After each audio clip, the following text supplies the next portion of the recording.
On the edge of a country lane, barely visible beneath the blanket of night, Crowley teetered with an air of manic energy, his steps unsteady as if swaying to some invisible rhythm. From his outstretched hands, intermittent bursts of brilliance erupted, a mimicry of lightning bolts that dared to streak their incandescence across the canvas of the sprawling fields. From the cloak of night, Aziraphale materialized, his voice slicing through the ether. Crowley. Taking brisk steps toward his friend, a sense of urgency in his quickening tempo. Crowley, I've been looking everywhere for you. What on earth? His gaze darted anxiously between Crowley and the electrifying emanations, while a constricting knot of worry tightened within. Like a diver grasping their nose before plunging into the waters, he clutched his lapels as though they might offer sanctuary from the challenging scene unfurling before him. Closing the distance between them, he drew to Crowley's side, his tone laden with urgency. In the name of everything holy, what are you doing? This conspicuous exhibition could attract unwanted attention. You're going to get into considerable trouble. Maintaining his gaze over the expanse, Crowley furrowed his brow, etching his features with lines of obstinate purpose. I am merely forging a legion of hellhounds on earth.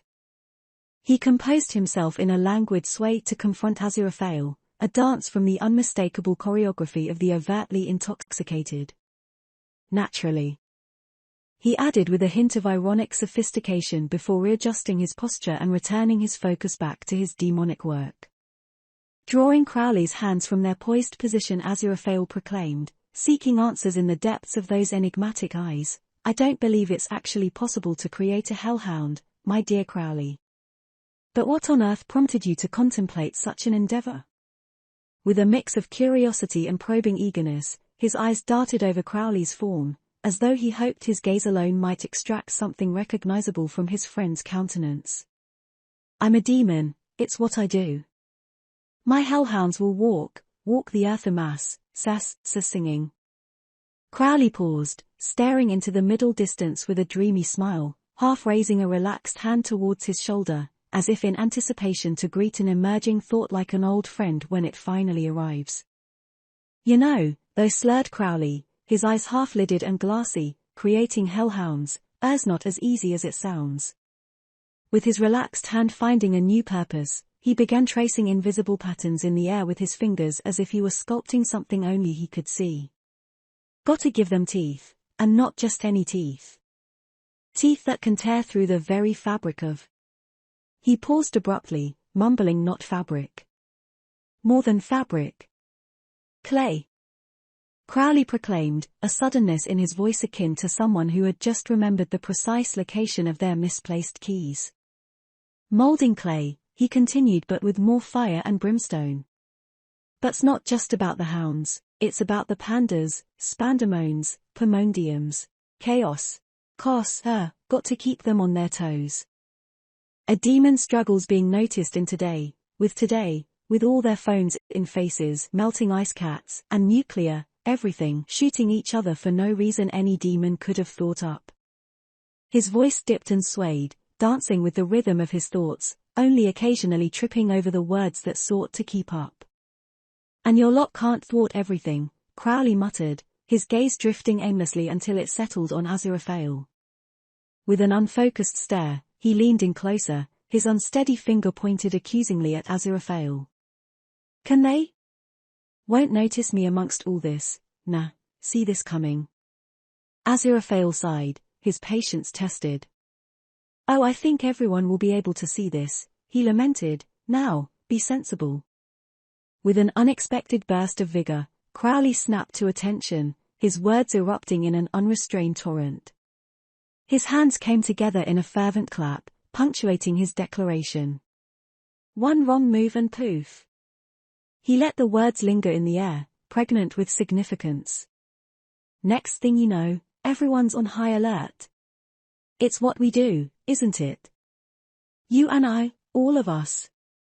All of this, find the beauty in the chaos, he gestured grandly, encompassing the vast cosmic expanse, and swayed momentarily. Regaining his posture once more, he returned his attentions back to his peculiar task, as if his own words had provided the spell to rekindle his determination. Aziraphale's gaze shifted towards the field, confusion and alarm etched across his features. The initial surge of dread that seized him found itself somewhat mollified by tendrils of phrases like "notice me," delicate fingers of sentiment that tugged at the fringes of the angel's empathetic nature. There was little denying the purpose of this act was to draw attention. However, true to the unfolding spectacle, every lightning bolt hurled across the expanse was accompanied by a distant squeak. Just as suddenly as another scintilla burst forward and appeared to land its mark, a frog was propelled into the air from the depths of the undergrowth. A gentle pop resonated as it underwent a remarkable rabbit-like transformation, ballooning in size until it resembled an engorged fluff ball, with long ears and a puff tail.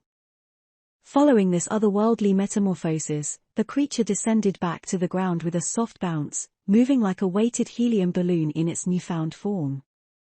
Aziraphale's eyes roamed the unfolding scene before him, and despite the subdued light, he finally allowed himself to embrace the whole experience. His countenance transformed into a canvas of intricate emotions, painting a vision of astonishment and whimsy across his face as he absorbed the fullness of the spectacle beyond the lane's immediate grassland.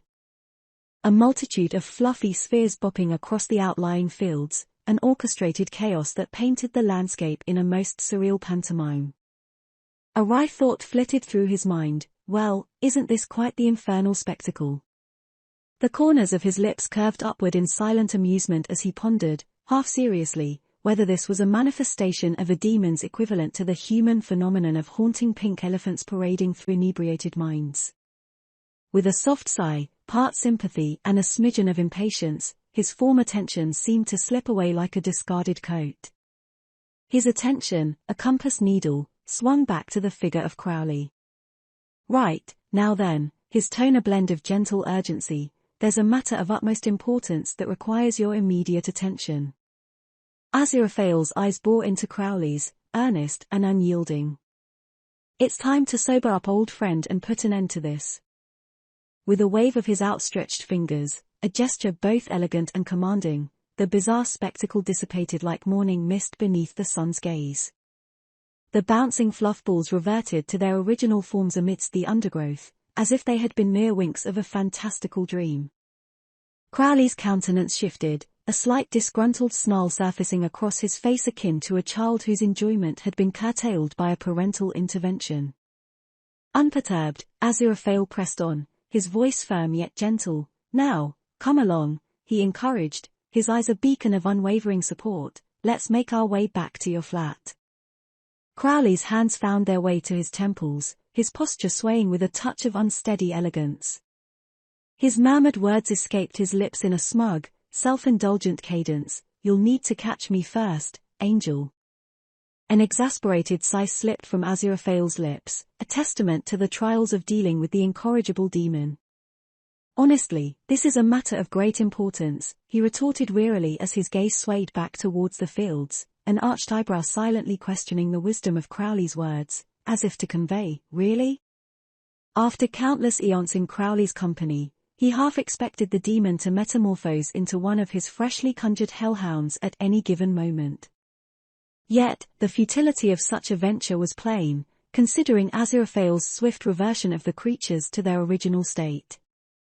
Before he could ponder further, a snap of Crowley's fingers accompanied the all-too-predictable vanishing act.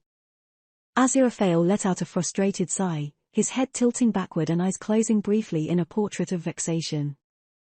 With a resigned air, he peered downwards, anticipation mingling with the threads of exasperation.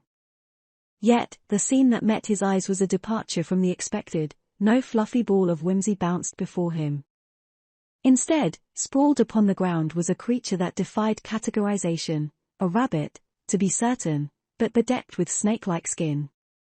The creature seemed to have succumbed to slumber, lying motionless before him whilst emitting soft serpentine-like resonances. Aziraphale couldn't help but muse, "Do rabbits snore? Well, this one certainly does." A mirthless chuckle escaped him, as he pondered whether fate itself were toying with the narrative. And perhaps it was a rabbit snake? The peculiarities of the universe never ceased to amaze him. However, it occurred to him that this unusual twist might, in fact, be a fortuitous one. Convincing Crowley to accept aid was akin to coaxing water uphill. "I suppose this does simplify matters," he murmured, a soft smile touching his lips as he scooped the slumbering hybrid into his arms. His gaze wandered with a distant vagueness, like a man who held conversations with the ether. "Ah, there it is," he noted, as if acknowledging a presence long awaited. With purposeful strides, he moved in the direction of a black Bentley, Crowley's vehicle discarded carelessly by the roadside. Gently placing the befuddling creature onto the passenger seat, the engine purred to life at his command, and with the creature now an unwitting companion, he navigated the streets back to Crowley's London flat.